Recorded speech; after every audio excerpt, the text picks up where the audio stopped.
अस्सलाम वालेकुम सर। वालेकुम सलाम।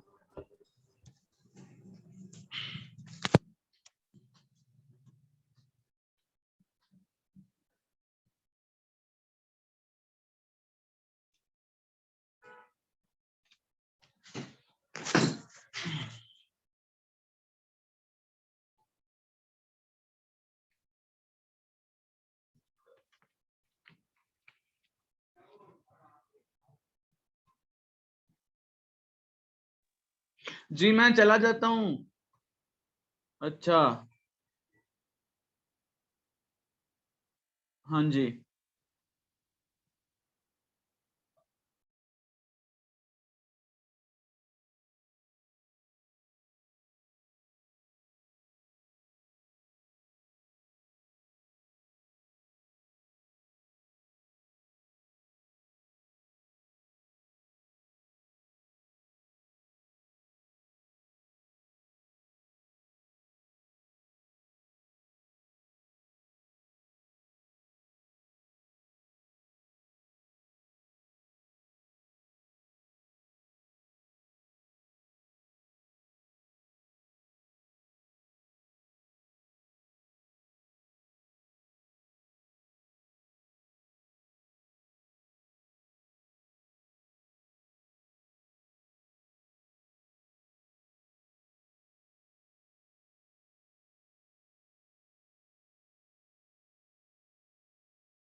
सर एक रिक्वेस्ट है छोटी सी।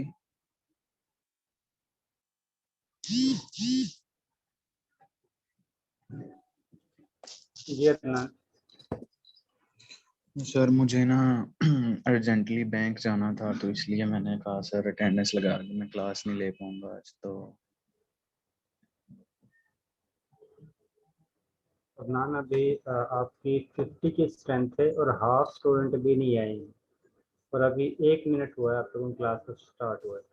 सिर्फ सर इसीलिए वो इंतजार करेंगे ताकि मैक्सिमम स्टूडेंट आ जाए। मैंने कहा सर से इजाजत ले लूं।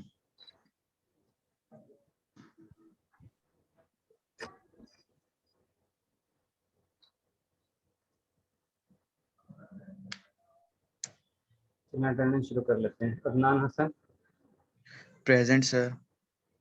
अफरीनिश इरफान, अफरीनिश इरफान, अहमद मुजतबा, अहमद मुजतबा,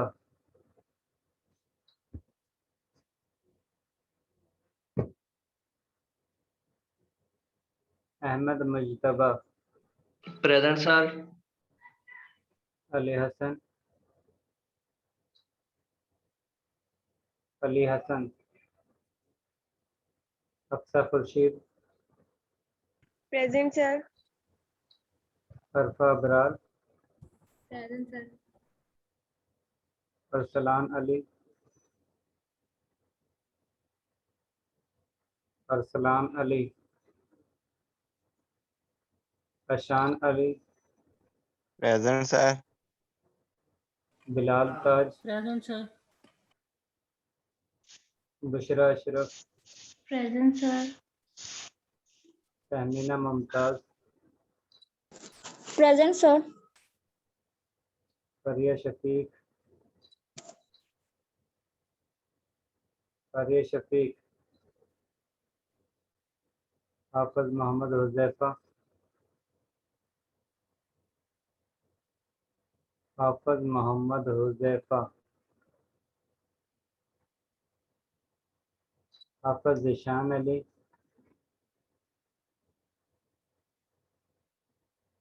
हाफिज Zeeshan Ali, Hamza Ayub, Hamza Ayub, Huma Imran, present sir. Jahanzeb, sir Hafiz Mohammad Zaifa present sir. लगा दें sir. Jahanzeb, present sir. Khalid Hussain, Khalid Hussain, Hansa Ahmad, Hansa Ahmad Qureshi, Hinza Khalid, Present, sir. Laiba Iqbal, Present, sir. Liaquat, Yes, Mehak Khalid, sir. महक खालिद,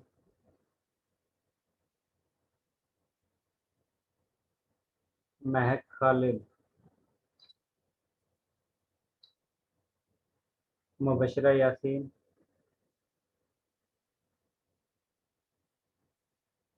मुबशरा यासीन, मोहम्मद उमर, मोहम्मद उमर,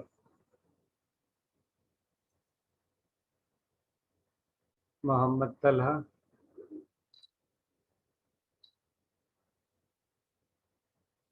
मोहम्मद तलहा, मोहम्मद बस्साम, मोहम्मद बस्साम,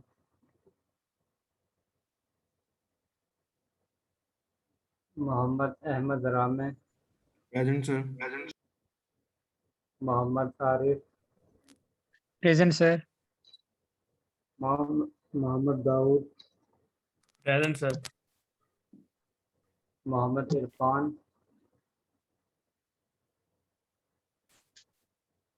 मोहम्मद इरफान, मोहम्मद इरफान वकील, Present, sir. Mohammad Shoaib, Yes, sir. Mohammad Suhail, Present, sir. Mohammad Waqas, Present, sir. Munazzar Shahzadi, Present. Nasir Sultan, Present, sir. Nida Sattar, Present, sir. Nimra Riaz, Present, sir. Rabia Shahid, Present, sir. Sadia Qayyum, Present, sir. Samra Naseer, okay Samra, Shahzeb Zaman, Shahzeb Zaman,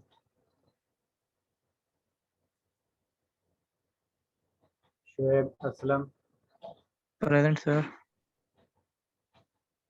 Syed Ghaus Meeran, Present, sir. Tauqeer Ahmad,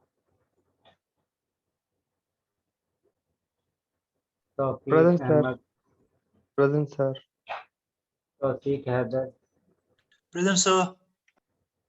Usman Safdar, Present, sir. Wajiha Maqbool. Present, sir. अब वो student नाम सुन ले जो इस class में attendance के वक्त एब्सेंट थे, अगर वो प्रेजेंट है तो अटेंडेंस लगवा सकते हैं। अफरीनी शिरफान,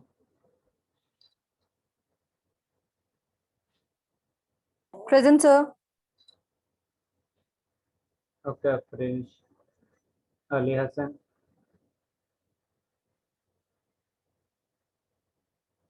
अरसलान अली,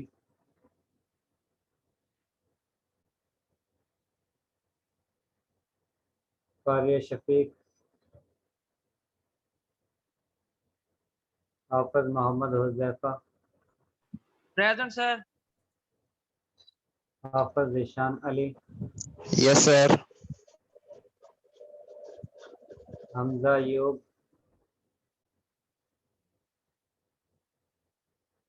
खालिद हुसैन,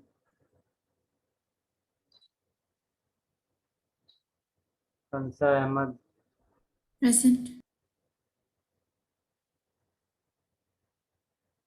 महक Khalid, Mubashra Yasin, Yes, sir. Present. Mohammad Umar, Mohammad Talha, Mohammad Bassam, Mohammad Irfan,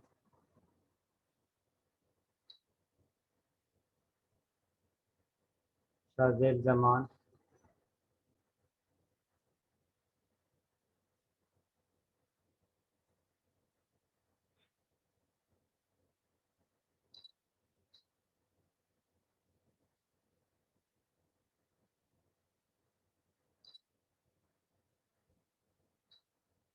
Excuse me, sir.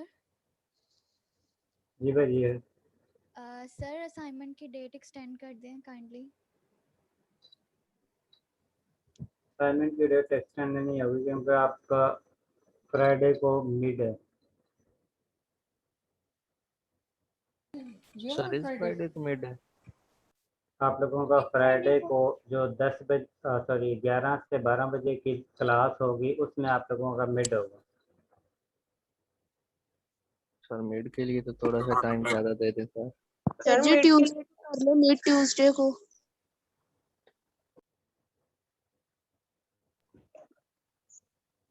Sir mid जी के सर लिए टाइम ट्यूसडे को कर लें। सर जी कब मिड है जी? फ्राइडे को। सर जी इस वेडनेसडे को? जैसा मैं फ्राइडे कह रहा हूँ। Sorry sir, Friday. No sir, sir इस जी नेक्स्ट वीक में ले लें sir. Yes sir. Sir mid की टाइमिंग्स क्या होंगी? वही क्लास टाइमिंग। सर जी थोड़ा सा टाइम तो दें सर जी। सर ये तो आज बहुत सिलेबस थोड़ा टाइम है। सर जी नेट का सिलेबस प्रॉब्लम आपको भी चैप्टर पता है सर जी। सिलेबस जो है चैप्टर नंबर 9 और 10 जो आप अभी तक आप लोगों ने पढ़ा है। सर जी कितने क्वेश्चन आएंगे? मैक्सिमम 5।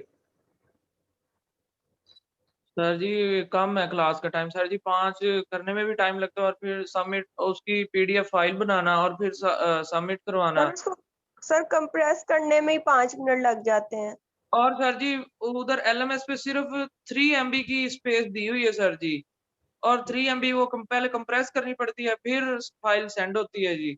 वो कौन सा पिक बनाकर डायरेक्ट सेंड कर देनी होती है, उस पे टाइम बहुत लग जाता है, करने से ज्यादा टाइम वो उस पे लग जाता है सर जी।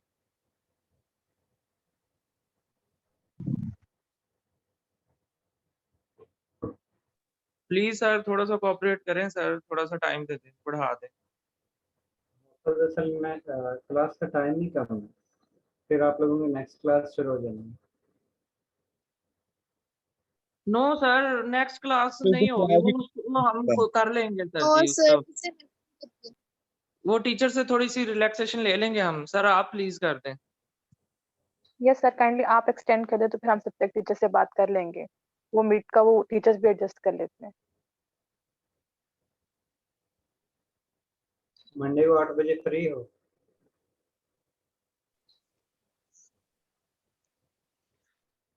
सर फिर 9 बजे लेक्चर होता है हमारा। सर जी हम तो फ्री हैं फिजिक्स वाले, बाकी लेकिन मुख्तलिफ डिपार्टमेंट के बच्चे हैं इसमें, हम एक क्लास के नहीं हैं। 9 बजे तुम्हारा फिर लेक्चर आ जाएगा ना माइक्रो का।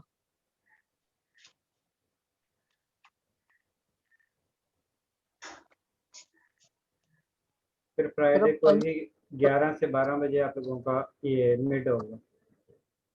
सर फ्राइडे कर ले लेकिन टाइम बढ़ा दें सर, इतने टाइम में नहीं होता कोई mid. Yes sir please time बढ़ा दें। और मैक्सिमम जो है मैक्सिमम 1.25 घंटा हो सकता है, इससे ज्यादा नहीं होगा। सर जी टाइम बढ़ा दें प्लीज, इधर नेट का बहुत ज्यादा इशू होता है, नेट आ ही नहीं रहा। समरा मैं ये कह रहा हूँ कि मैक्सिमम आपका 1.25 घंटा हो सकता है, 1 घंटा और 15 मिनट। सर जी 1.5 घंटा कर दें प्लीज सर, हुज़ैफा इतना काफी है। सर जी सर जी पेपर इतना यकीन लेंथी माने नहीं सर होगा। बहुत जी, ज्यादा है सर। क्या कहा दाऊद? सर नेट इशू बहुत ज्यादा है इधर हमारे इलाके। सर जी प्लीज बिल्कुल सर जी, नहीं तो सर उधर फिजिकली पेपर देना और इधर ऑनलाइन पेपर देने में बड़ा फर्क है सर जी। उधर तो जितना भी हुआ उधर पकड़ा कर, इधर अगर सारा भी कर लें लेकिन 1 मिनट ऊपर हो जाए, सबमिट ना करवा सके तो वो सारी मेहनत जाया होगी ना। फिजिकल दे अगर सकते हो? जी सर, फिजिकल पेपर दे सकते हो?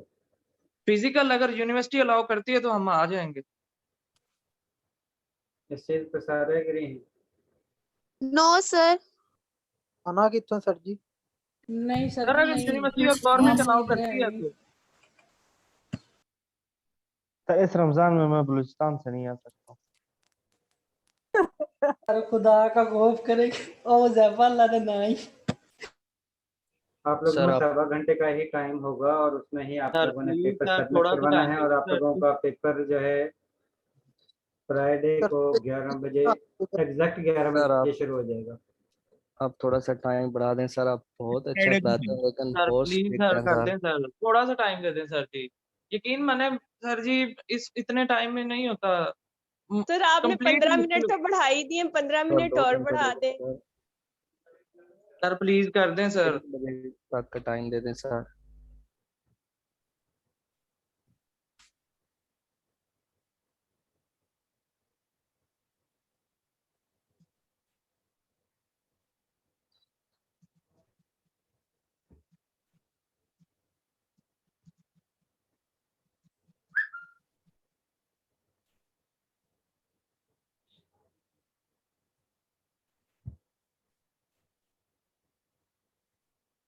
Ali Hasan,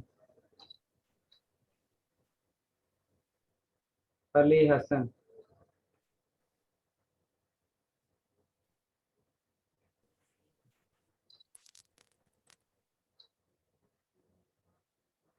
Ali Hasan,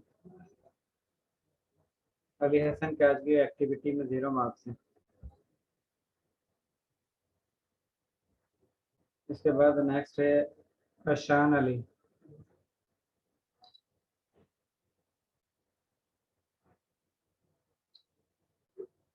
अशान Ali,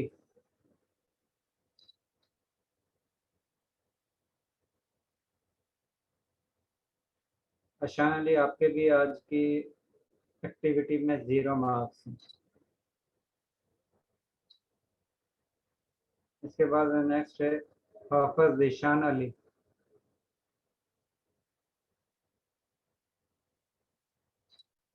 Hafiz Zeeshan Ali, yes sir. हाफिज ये बताओ कि वो कौन सी वजह है जिनकी वजह से जो रियल गैसेस हैं वो आइडियल गैस जैसा बिहेवियर शो नहीं करती?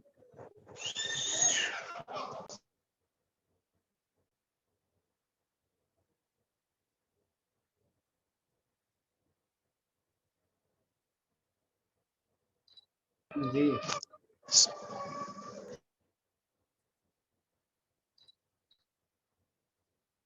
हाफिज ज़ीशान आपके भी आज की क्लास एक्टिविटी में 0 मार्क्स हैं। इसके बाद नेक्स्ट है लियाकत। Yes sir.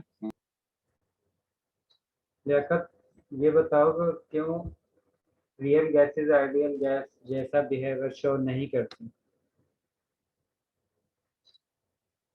जी सर। रियल गैसेस आइडियल गैस जैसा बिहेवियर शो क्यों नहीं करती? उसके रीजन क्या है?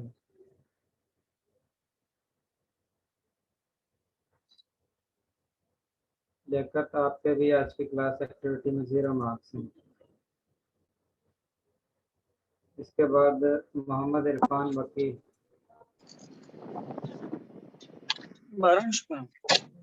मोहम्मद इरफान वकील, जी सर।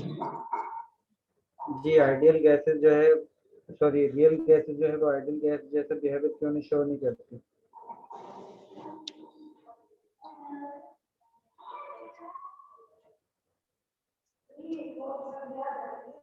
इरफान तैयारी नहीं की है?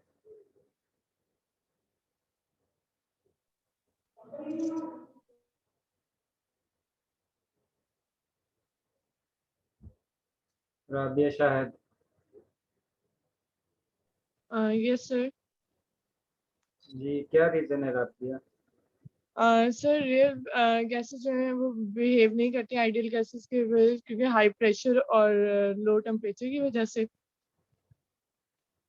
और जो है इसमें अट्रैक्शन नहीं होती गैस मॉलिक्यूल्स की। तो राबिया ये तो कंडीशन है कि किस कंडीशन पर रियल गैसेस जो है वो आइडियल गैसेस जैसा बिहेवियर शो नहीं करती, इसकी रीजन क्या है? जी सर, क्वेश्चन रिपीट कीजिएगा। मैंने कहा है कि उसकी रीजन क्या है, क्यों रियल गैसेस जो है वो आइडियल गैस जैसे बिहेवियर शो क्यों नहीं करती, इसके रीजन क्या है? सर जो जो होते हैं ना सर, मॉलिक्यूल्स की जो स्पेस होती है वो ज्यादा नहीं होती सर, और जो रियल गैस होती है उसके जो है इलास्टिक कोलिजन जो है परफेक्ट होती है। ठीक नहीं है राबिया, आपने तैयारी नहीं की है लास्ट लेक्चर की।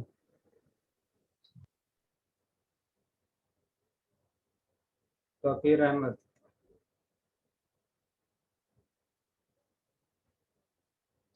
तौकीर अहमद।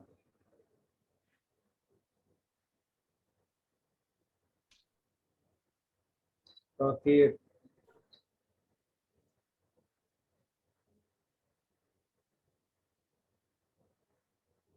तौकीर आपके भी आज की क्लास। जी तौकीर ये बताएं क्यों आइडियल गैस रियल गैस जैसा बिहेवियर शो नहीं करती, सॉरी रियल गैस जो है वो आइडियल गैस जैसा बिहेवियर शो क्यों नहीं करती?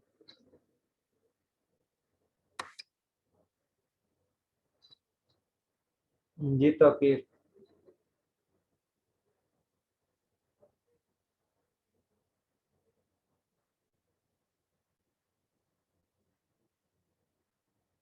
तौकीर आपकी आवाज नहीं आ रही।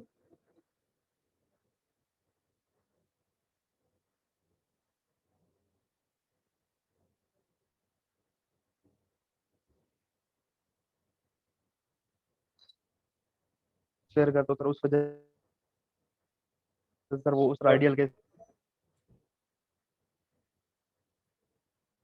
तौकीर दोबारा रिपीट कीजिएगा अपना आंसर।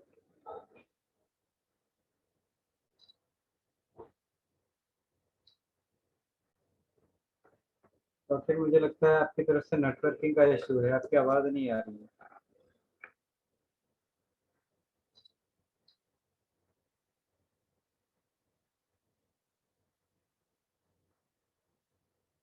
वजिया मकबूल।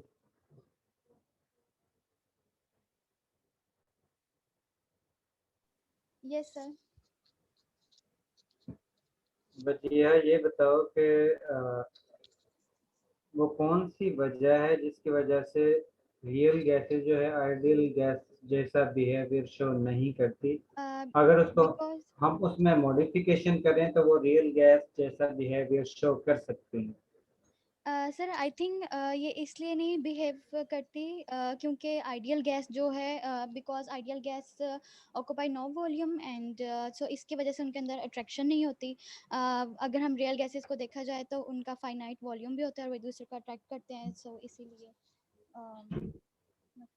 तो किस तरह हम इसको आइडियल रियल गैसेस को आइडियल गैस जैसा बिहेवियर में कन्वर्ट कर सकते हैं, वो कौन सी सर कंडीशन है? सर उसकी कंडीशन ये है कि जो आइडियल गैस है वो गैस लॉज को फॉलो करती है, मतलब टेम्परेचर प्रेशर वाली कंडीशंस को फॉलो करती है, और दूसरे साइड पे देखा जाए तो जो रियल गैसेस हैं वो उसके अकॉर्डिंगली बिहेव नहीं करती। वजीहा मैंने एक लास्ट टाइम आपको बताया था कि कुछ पॉइंट थे जो पैरामीटर थे जिसके जरिए आप लोग रियल गैसेस का बिहेवियर आइडियल गैस के करीब करीब कर सकते हैं, वो मैं पैरामीटर पूछ रहा हूँ, वो कौन कौन से थे? सर उन पैरामीटर्स का मुझे आइडिया नहीं है। वजीहा का हाफ आंसर ठीक है, हाफ गलत है। बिलाल ताज। बिलाल ताज। Yes sir. जी बिलावल, ये बताएं कि डेंसिटी का गैस के मोलर मास के साथ क्या रिलेशन है? डायरेक्ट रिलेशन है सर। और डेंसिटी का मास के साथ क्या रिलेशन है? मैथ्स के साथ वो भी डायरेक्ट रिलेशन है सर, m/v। ठीक है, बिल्कुल ठीक है। अब हम आज का लेक्चर शुरू करते हैं और आप लोगों का मीट जो है वो फ्राइडे को 11 बजे शुरू होगा। सर इस फ्राइडे को? जी इस फ्राइडे को। Excuse me sir. जी सर ये LMS पे होगा कि आप मेल वगैरह करेंगे, क्लास ज्वाइन करेंगे हम? क्लास ज्वाइन करनी है और आप लोगों के कैमरे भी ऑन होंगे क्लास के दौरान। सर जी कैमरे, क्योंकि जिस वक्त ये मिड और फाइनल में आप लोगों के कैमरे ऑन होते हैं और बाकायदा अटेंडेंस भी होती है। सर वो वाइवा में करवा लीजिएगा कैमरा ओपन सर। सर ऐसे बंदा अनकंफर्टेबल होता है फिर। जी अपने तो सर मोबाइल पे देने होते हैं, आपको पता ही है। अनकंफर्टेबल होता है या फिर चीटिंग ज्यादा होती है? सर वो तो होनी रोजे है। चल रहे हैं सर, रोजे चल रहे हैं, कहाँ हम चीटिंग करेंगे? हौला वाला कुव्वत है।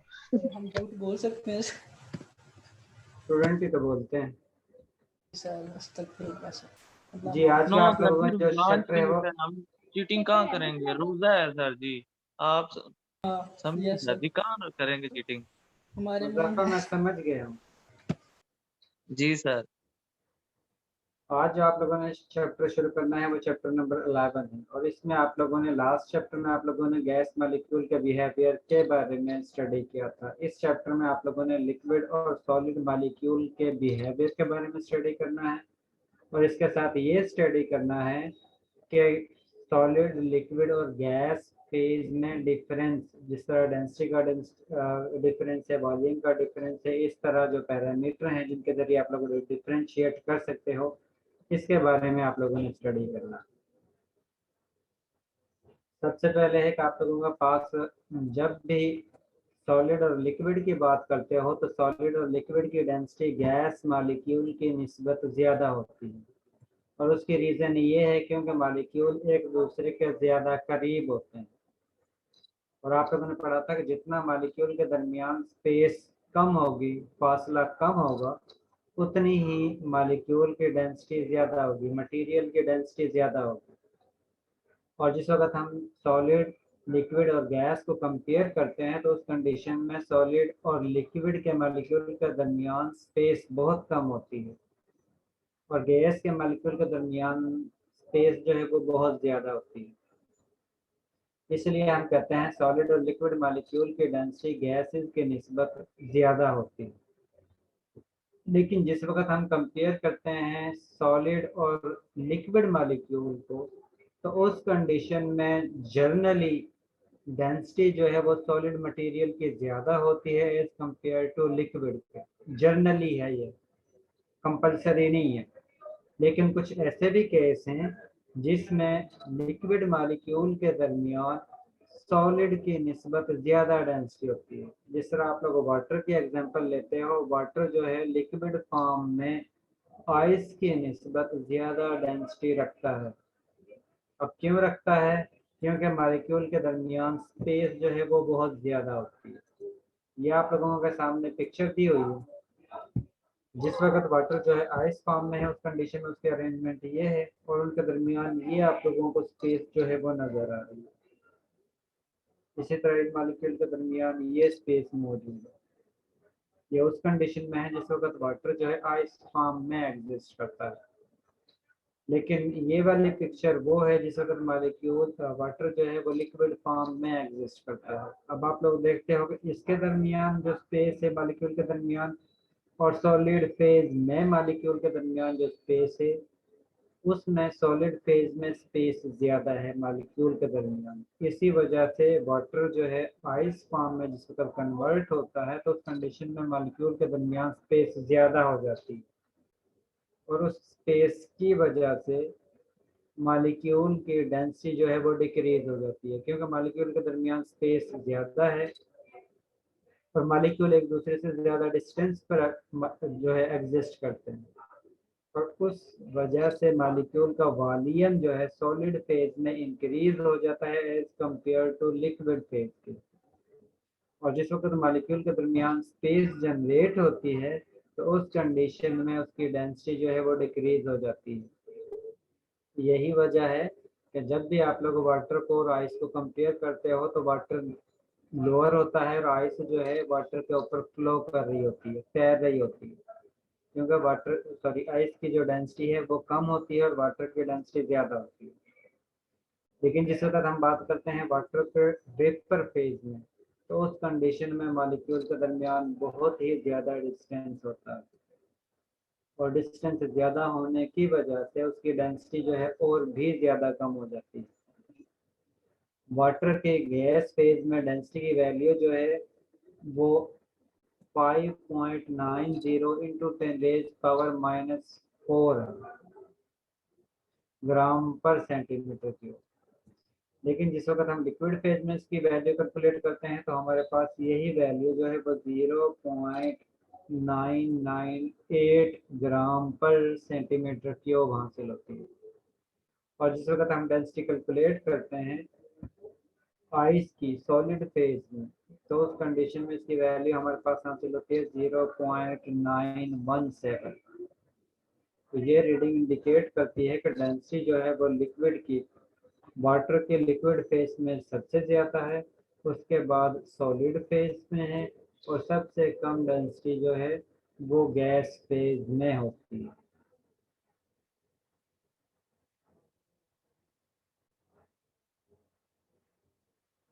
जब भी मॉलिक्यूल चाहे वो लिक्विड फेज में हो, चाहे वो सॉलिड फेज में हो, चाहे वो गैस फेज में हो,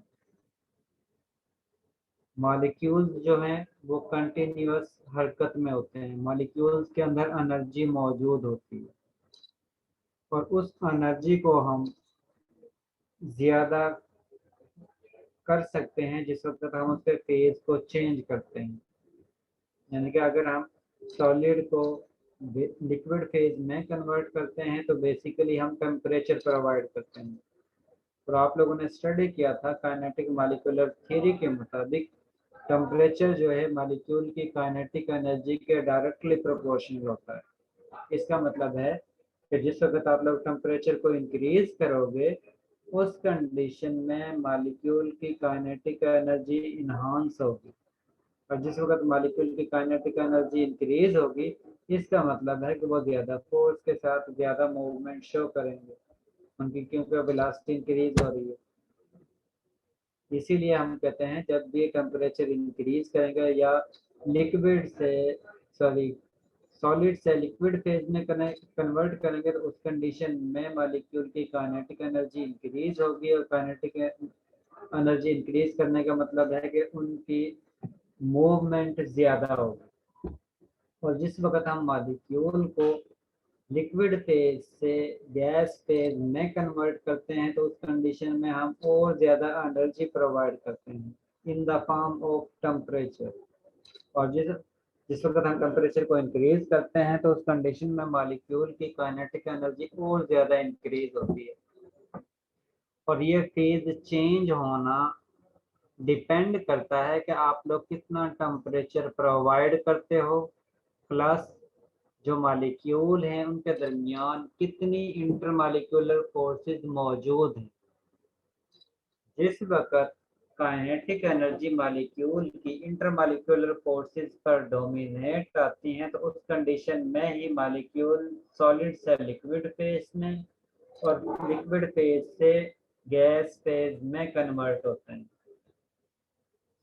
जब भी हम मॉलिक्यूल को एक फेज से दूसरे फेज में कन्वर्ट करेंगे तो उस कंडीशन में काइनेटिक एनर्जी और इंटरमॉलिक्यूलर फोर्सेस के दरमियान कंपटीशन होगा। अगर इंटरमॉलिक्यूलर फोर्सेस ज़्यादा हैं, काइनेटिक एनर्जी कम है, तो उस कंडीशन में रिवर्स केस होगा, यानी कि गैस से लिक्विड फेज में कन्वर्ट होंगे और लिक्विड से सॉलिड फेज में कन्वर्ट होंगे। और अगर काइनेटिक एनर्जी ज़्यादा है और इंटरमॉलिक्यूलर फोर्सेस कम है तो उस कंडीशन में सॉलिड से लिक्विड में कन्वर्ट होंगे और लिक्विड से गैस फेज में मॉलिक्यूल कन्वर्ट होंगे। इसके बाद जिस वक्त हम कंपेयर करते हैं सॉलिड, लिक्विड और गैस मॉलिक्यूल के दरमियान के शेप की बेस पर, वॉल्यूम की बेस पर, कंप्रेसिबिलिटी फैक्टर की बेस पर और फ्लो की बेस पर और इंटरमॉलिक्यूलर फोर्सेस की बेस पर, तो उस कंडीशन में सॉलिड मटेरियल की फिक्स्ड शेप होगी, लिक्विड और गैस मटेरियल की फिक्स्ड शेप नहीं होती। इसके साथ जिस वक्त हम वॉल्यूम के रेफरेंस से कंपेयर करते हैं तो उस कंडीशन में सॉलिड और लिक्विड मटेरियल का फिक्स वॉल्यूम होता है, लेकिन गैस का वॉल्यूम फिक्स नहीं होता है। जितना भी वॉल्यूम आप लोग प्रोवाइड करते हो गैस मॉलिक्यूल जो है वो टोटल वॉल्यूम को ऑक्यूपाई कर लेती हैं। इसका मतलब है गैस मॉलिक्यूल का कोई भी फिक्स वॉल्यूम नहीं होता है।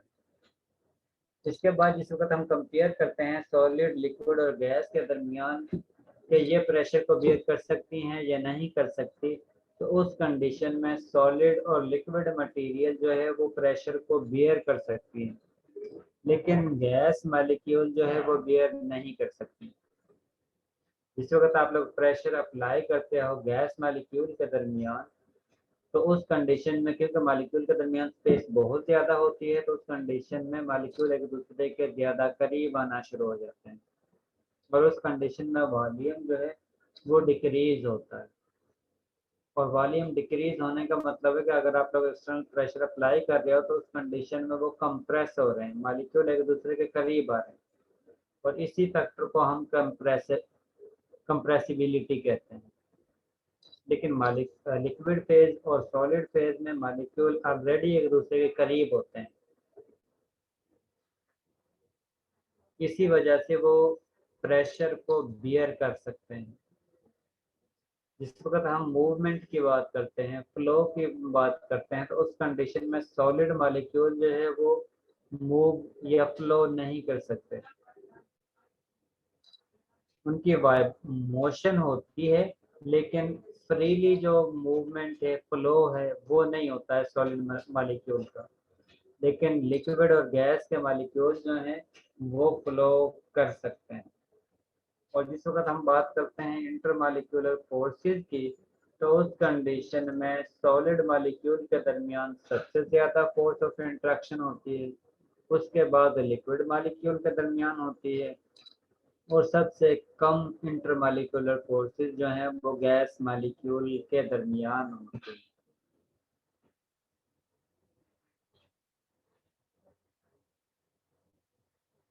इसके साथ जब भी हम टेम्परेचर प्रोवाइड करते हैं तो बेसिकली हम मॉलिक्यूल्स की मोशन को इंक्रीज करते हैं, उनकी काइनेटिक एनर्जी को इंक्रीज करते हैं, क्योंकि मूवमेंट जो है वो 3 तरह के होते हैं जिनको हम डिवाइड करते हैं वाइब्रेशनल, रोटेशनल और ट्रांसलेशनल मोशन। ट्रांसलेशनल मोशन में आप लोग सबसे ज़्यादा एनर्जी प्रोवाइड करते हो, टेम्परेचर प्रोवाइड करते हो, तो उस कंडीशन में मॉलिक्यूल जो है वो ट्रांसलेशनल मोशन शो करते हैं और सबसे कम एनर्जी वाले मॉलिक्यूल वाइब्रेशनल मोशन शो करते हैं। सॉलिड मॉलिक्यूल, सॉलिड मटेरियल के जो मॉलिक्यूल होते हैं वो सिर्फ वाइब्रेशनल मोशन शो करते हैं, इसके अलावा रोटेशनल और ट्रांसलेशनल मोशन शो नहीं करते हैं। लेकिन लिक्विड मॉलिक्यूल जो होते हैं वो रोटेशनल और वाइब्रेशनल दोनों ही शो करते हैं और गैस फेज में मॉलिक्यूल जो है वो तीनों ही रोटेशन मूवमेंट जो है वो शो करते हैं। और जब भी हम किसी भी मॉलिक्यूल को एक फेज से दूसरे फेज में कन्वर्ट करेंगे तो उस कंडीशन में हम एनर्जी को, काइनेटिक एनर्जी को मॉलिक्यूल की इंक्रीज करते हैं और जिस वक्त मॉलिक्यूल की काइनेटिक एनर्जी अट्रैक्टिव फोर्सेस पर डोमिनेट आती है तो उस कंडीशन में आप लोगों के पास मटेरियल सॉलिड से लिक्विड और लिक्विड से गैस फेज में कन्वर्ट होता है। गैस के मॉलिक्यूल जो हैं वो रैंडमली मूव कर सकते हैं, आज़ादाना मूव कर सकते हैं, अपनी मर्जी से जिधर चाहें वो जा सकते हैं, लेकिन लिक्विड और गैस के मॉलिक्यूल इस तरह मूव नहीं कर सकते।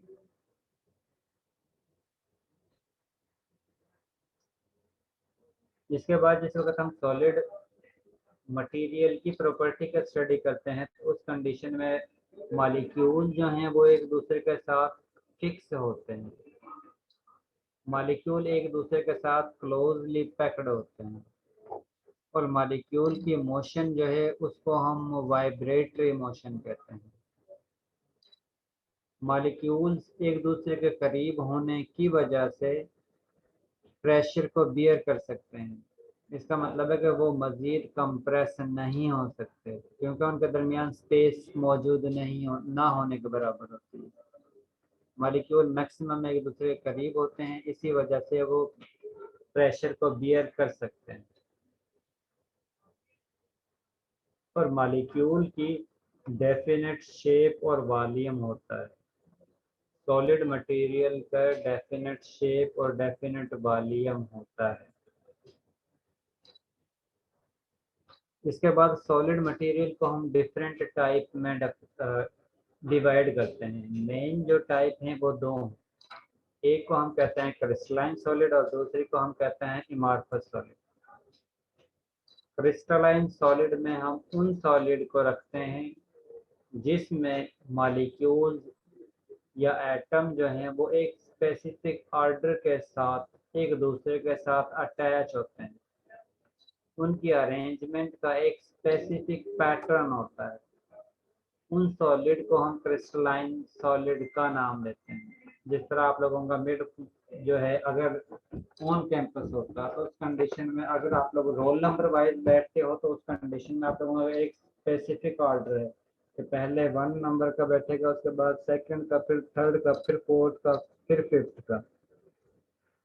तो अगर आप लोगों को इस तरह अरेंज में नहीं बिठाते, आप लोगों से कहते हैं कि जैसे आप लोगों का मिड है और आप लोगों ने मिड देना है, तो फिर आप लोगों ने अपनी मर्जी से बैठना शुरू कर देना है, और उस कंडीशन में आप लोगों को स्पेसिफिक ऑर्डर नहीं होगा। ये भी हो सकता है कि फर्स्ट रोल नंबर के साथ 5 रोल नंबर वाला स्टूडेंट बैठ जाए, उसके बाद 5 के बाद जो है वो सेकंड रोल नंबर वाला बैठ जाए, फिर सेकंड रोल नंबर वाले के बाद जो है 20 रोल नंबर वाला स्टूडेंट बैठ सकता है। तो अब उस कंडीशन में मॉलिक्यूल्स का एक स्पेसिफिक ऑर्डर नहीं है। वो वाले सॉलिड्स जिसमें मॉलिक्यूल या एटम जो हैं एक स्पेसिफिक ऑर्डर के साथ अटैच नहीं होते, उनको हम अमॉर्फस सॉलिड कहते हैं। क्रिस्टलाइन सॉलिड की एग्जांपल जो है वो साल्ट्स आते हैं, और डायमंड जो है वो क्रिस्टलाइन सॉलिड की एग्जांपल है, क्योंकि इसमें एटम्स जो हैं वो एक स्पेसिफिक ऑर्डर के साथ एक दूसरे के साथ अटैच होते हैं। और जिस वक्त हम प्लास्टिक की बात करते हैं या ग्लासेस की बात करते हैं तो उस कंडीशन में मॉलिक्यूल एक दूसरे के साथ स्पेसिफिक ऑर्डर के साथ अटैच नहीं होते हैं। इसी वजह से हम इसको अमॉर्फस सॉलिड का नाम देते हैं। अगर मॉलिक्यूल या एटम जो हैं एक स्पेसिफिक ऑर्डर के साथ एक दूसरे के साथ अटैच होंगे तो उनको हम क्रिस्टलाइन सॉलिड का नाम देंगे, और अगर एटम्स या मॉलिक्यूल जो हैं वो एक स्पेसिफिक ऑर्डर के साथ अटैच नहीं होते, रैंडमली होते हैं, तो उस कंडीशन में हम उस सॉलिड को अमॉर्फस सॉलिड का नाम देते हैं। ये चीज क्लियर है? यहाँ पर एक पिक्चर दी हुई है जिसमें मॉलिक्यूल जो है वो एक स्पेसिफिक ऑर्डर के साथ तरतीब के साथ रखे हुए हैं। इस तरह के सॉलिड को हम क्रिस्टलाइन सॉलिड कहते हैं। और जिस वक्त आप लोगों के पास रैंडम अरेंजमेंट होगी जिस तरह ये है, अब इसमें कोई तरतीब नहीं है, पहले वाला जो है मॉलिक्यूल ये पहले नीचे गया, फिर ऊपर आया, फिर नीचे गया, तो उस कंडीशन में मॉलिक्यूल की टोटल अरेंजमेंट जो है वो इरेगुलर है, रेगुलर नहीं है। इस तरह के सॉलिड को हम अमॉर्फस सॉलिड कहते हैं। और अगर आप लोगों के पास स्पेसिफिक ऑर्डरली अरेंज में मॉलिक्यूल एटम्स मौजूद हों तो उस सॉलिड को हम क्रिस्टलाइन सॉलिड कहते हैं। इसके बाद नेक्स्ट पॉइंट है कि मॉलिक्यूल अगर लिक्विड फेज में होता है तो उस कंडीशन में उसकी क्या प्रॉपर्टी होती है। आप लोगों ने ये देखा है कि लिक्विड की डेंसिटी जो है वो गैस मॉलिक्यूल की निस्बत ज़्यादा होती है। और क्यों ज़्यादा होती है? क्योंकि मॉलिक्यूल एक दूसरे के ज़्यादा करीब होते हैं, उनके दरमियान स्पेस जो है वो बहुत कम होती है as compare to gas molecule. इसके साथ लिक्विड की कोई डेफिनेट शेप नहीं होती, लेकिन लिक्विड मटेरियल के वॉल्यूम जो है वो फिक्स होता है।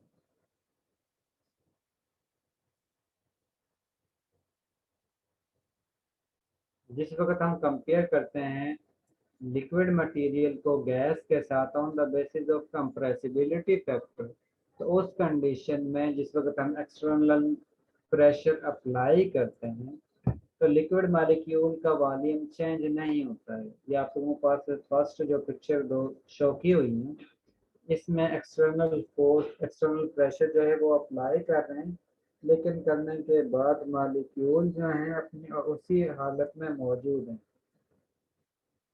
और उनका वॉल्यूम जो है वो डिक्रीज नहीं हो रहा। अब डिक्रीज ना होने का मतलब है कि मॉलिक्यूल जो हैं वो इनकम्प्रेसिबल हैं, यानी कि उनको हम कंप्रेस नहीं कर सकते। अगर आप लोग बहुत ज़्यादा ही प्रेशर अप्लाई करते हो तो उस कंडीशन में वो कंप्रेस होते हैं, अदरवाइज वो प्रेशर को बियर कर सकते हैं। इसका साथ जिस वक्त आप लोग गैस मॉलिक्यूल पर इतना ही प्रेशर अप्लाई करते हो तो उस कंडीशन में गैस का वॉल्यूम जो है वो डिक्रीज हो जाता है। अब उस गैस मॉलिक्यूल का वॉल्यूम डिक्रीज होना इंडिकेट करता है कि गैस को हम कंप्रेस कर सकते हैं। इसलिए गैस मटेरियल जो हैं वो कंप्रेसिबल हैं, लेकिन लिक्विड मटेरियल जो हैं वो कंप्रेसिबल नहीं है, क्योंकि गैस मॉलिक्यूल के दरमियान स्पेस जो है वो बहुत ज़्यादा होती है और लिक्विड मॉलिक्यूल के दरमियान स्पेस जो है वो बहुत कम होती है। इसके बाद आता है नेक्स्ट टॉपिक इंटरमॉलिक्यूलर फोर्सेस। क्योंकि आप लोगों ने देखा है कि जब भी एक फेज से दूसरे फेज में कन्वर्ट होते हैं तो उस कंडीशन में काइनेटिक एनर्जी जो है वो इंटरमॉलिक्यूलर फोर्सेस के साथ कंपटीशन करती है। उस कंडीशन में ही मॉलिक्यूल का फेज चेंज होता है। अब इसके लिए सबसे ज़रूरी है कि आप लोगों को ये पता हो कि इंटरमॉलिक्यूलर फोर्सेस किस तरह की होती हैं, क्योंकि इंटरमॉलिक्यूलर की डिफरेंट टाइप्स हैं। कुछ इंटरमॉलिक्यूलर फोर्सेस जो हैं वो वीक होती हैं, कुछ इंटरमॉलिक्यूलर फोर्सेस जो हैं वो स्ट्रॉन्ग होती हैं। अब जो स्ट्रॉन्ग इंटरमॉलिक्यूलर फोर्सेस हैं उनका फेज चेंज करने के लिए आप लोगों को ज़्यादा टेम्परेचर प्रोवाइड करना पड़ेगा, क्योंकि ज़्यादा टेम्परेचर प्रोवाइड करोगे तो ज़्यादा काइनेटिक एनर्जी होगी, और जिस वक्त ज़्यादा काइनेटिक एनर्जी होगी उसी कंडीशन में मॉलिक्यूल एक फेज से यानी कि सॉलिड से लिक्विड और लिक्विड से गैस फेज में कन्वर्ट हो सकते हैं। और अगर आप लोग उस इंटरमॉलिक्यूलर फोर्सेस से कम एनर्जी प्रोवाइड करते हो तो उस कंडीशन में मॉलिक्यूल फेज को चेंज नहीं करते, जस्ट उनकी काइनेटिक एनर्जी इंक्रीज होती है लेकिन फेज चेंज नहीं होता है।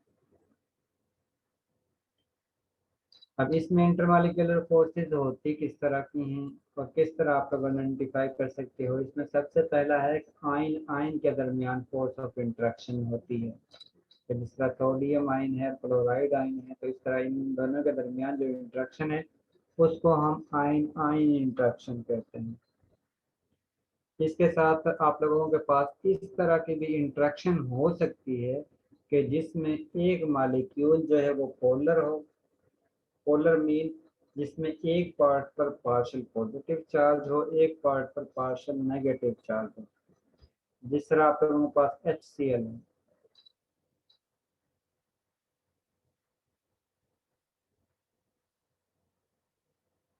इसमें वो एटम जिसकी इलेक्ट्रोनेगेटिविटी ज़्यादा होगी उस पर पार्शियल नेगेटिव चार्ज आता है, और जिसकी इलेक्ट्रोनेगेटिविटी कम होगी उस पर पार्शियल पॉजिटिव चार्ज आता है।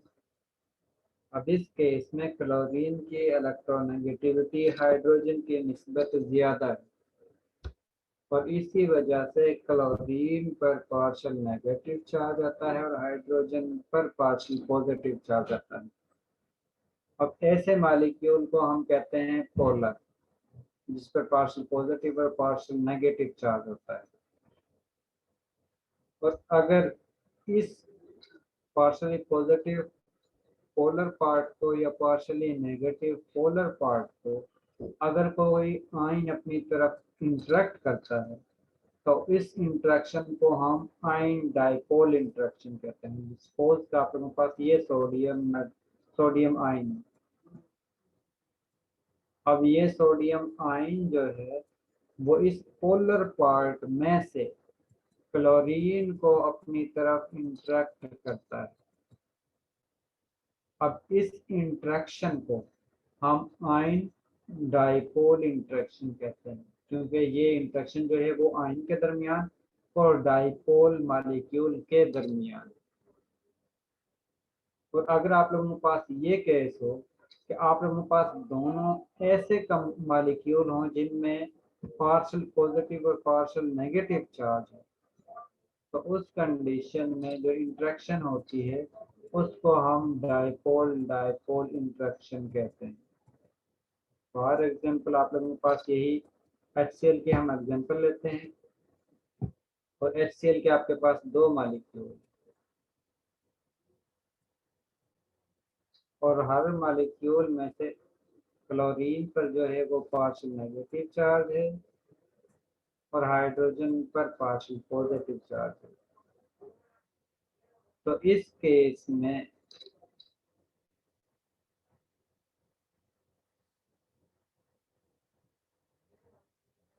जो क्लोरीन है जिस पर पार्शियल नेगेटिव चार्ज है वो इंटरेक्ट करता है हाइड्रोजन को, क्योंकि हाइड्रोजन पर पार्शियल पॉजिटिव चार्ज है।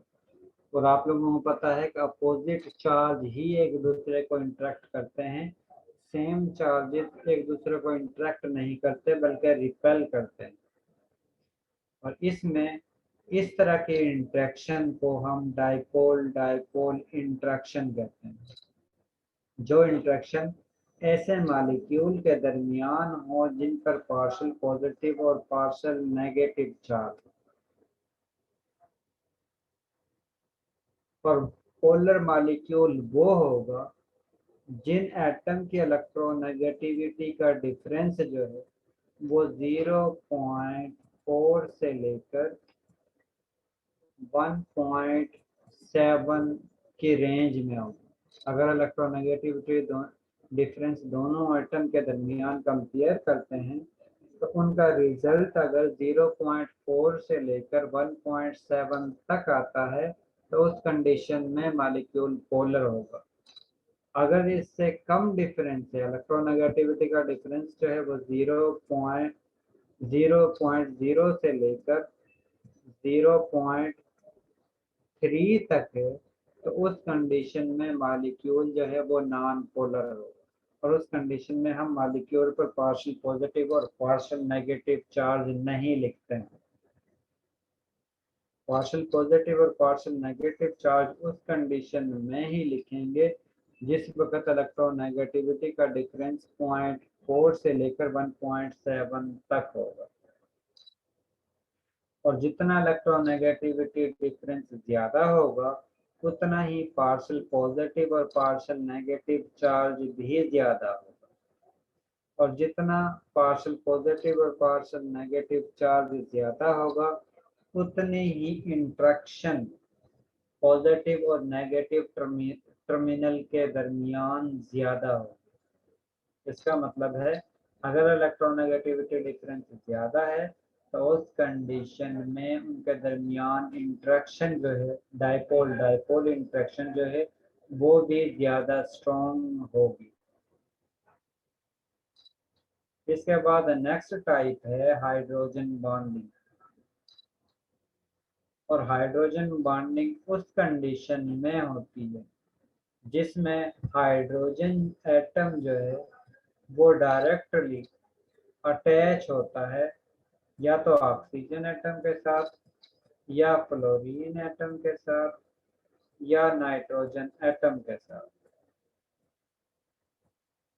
तो उस कंडीशन में ये हाइड्रोजन और ऑक्सीजन जो है वो हाइड्रोजन बॉन्डिंग शो करते हैं। अगर हाइड्रोजन किसी और इलेक्ट्रोनेगेटिव एटम के साथ अटैच होगा तो उस कंडीशन में वो डाइपोल डाइपोल इंटरेक्शन शो करेगा सिर्फ, इसके अलावा हाइड्रोजन बॉन्डिंग शो नहीं करेगा। हाइड्रोजन बॉन्डिंग के लिए कंपलसरी है कि हाइड्रोजन जो है डायरेक्टली या तो ऑक्सीजन के साथ अटैच हो, या फ्लोरीन के साथ अटैच हो, या नाइट्रोजन एटम के साथ अटैच हो। इसके अलावा अगर किसी और एटम के साथ अटैच होगा तो उस कंडीशन में यह हाइड्रोजन बॉन्डिंग शो नहीं करेगा। इसके बाद लास्ट है वैन डर वाल इंटरेक्शन या London dispersion forces. London dispersion forces हर मॉलिक्यूल के दरमियान मौजूद होती है, चाहे वो पोलर मॉलिक्यूल हो चाहे वो नॉन पोलर मॉलिक्यूल हो। और लंदन डिस्पर्शन फोर्सेस बहुत ही वीक इंटरमॉलिक्यूलर फोर्सेस होती हैं। यहाँ तक अगर किसी को कोई भी कंफ्यूजन है या कोई किसी का कोई क्वेश्चन है तो वो आप लोग पूछ सकते हो।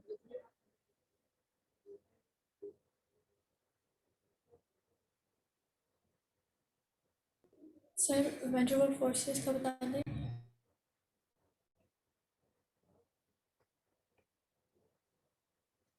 वैन डर वाल फोर्सेस जो हैं वो जिस तरह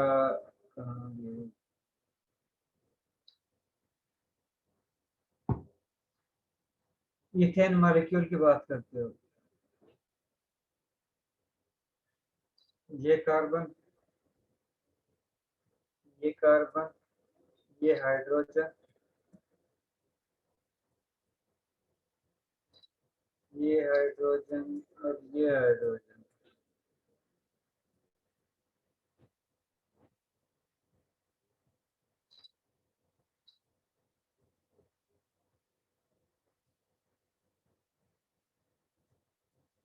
लंदन डिस्पर्शन फोर्सेस का तो पता है ना?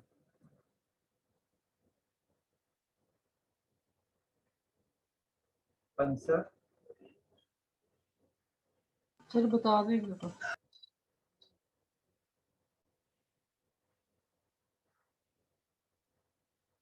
लंदन डिस्पर्शन फोर्सेस वो जी फोर्स सर ऑफ पता है, इंट्रैक्शन होती है,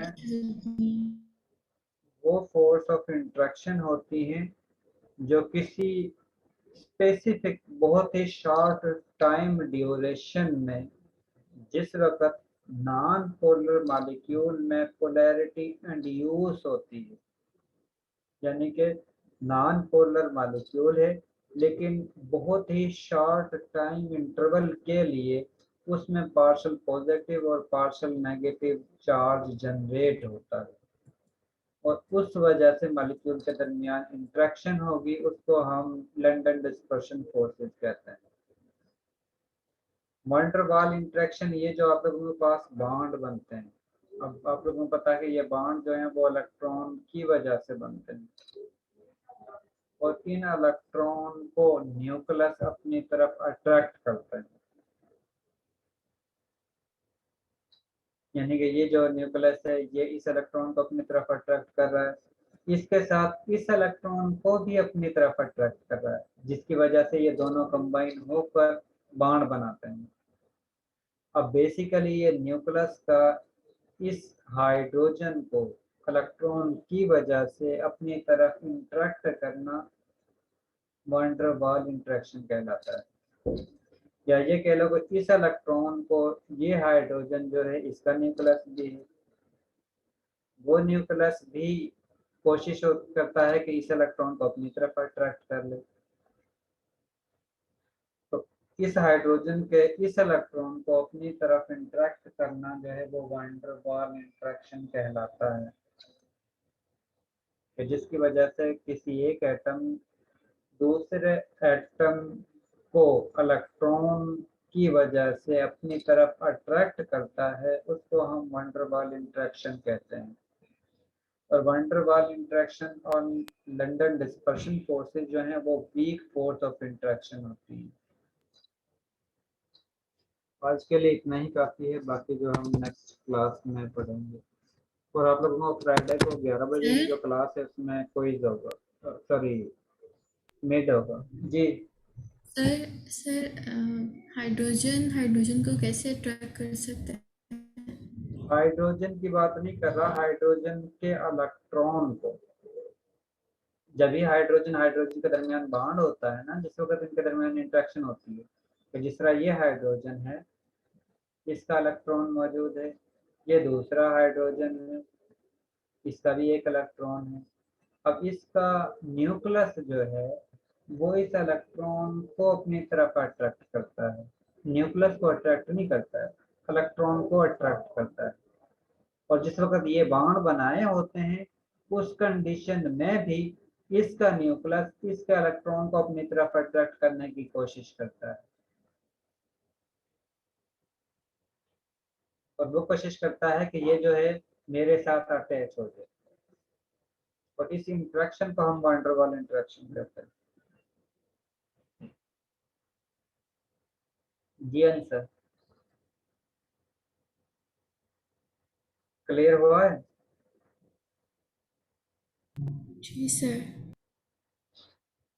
जी आप लोग क्लास का टाइम दे प्लीज। इसमें से अगर कुछ पूछना है तो आप लोग पूछ सकते हो। सर जी वही मिड के बारे में पूछना है सर जी, संडे को ना लें सर प्लीज। संडे को नहीं ले रहा मैं, फ्राइडे को सॉरी ले फ्राइडे को सर।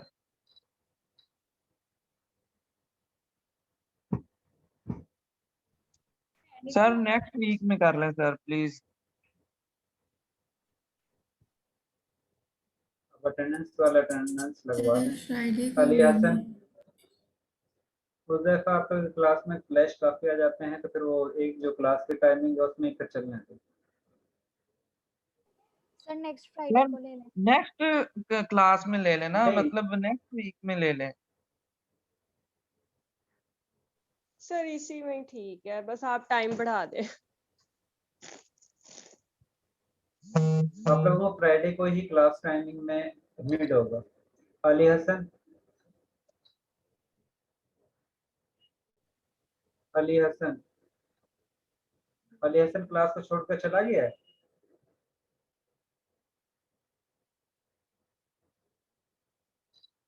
अरसलान अली,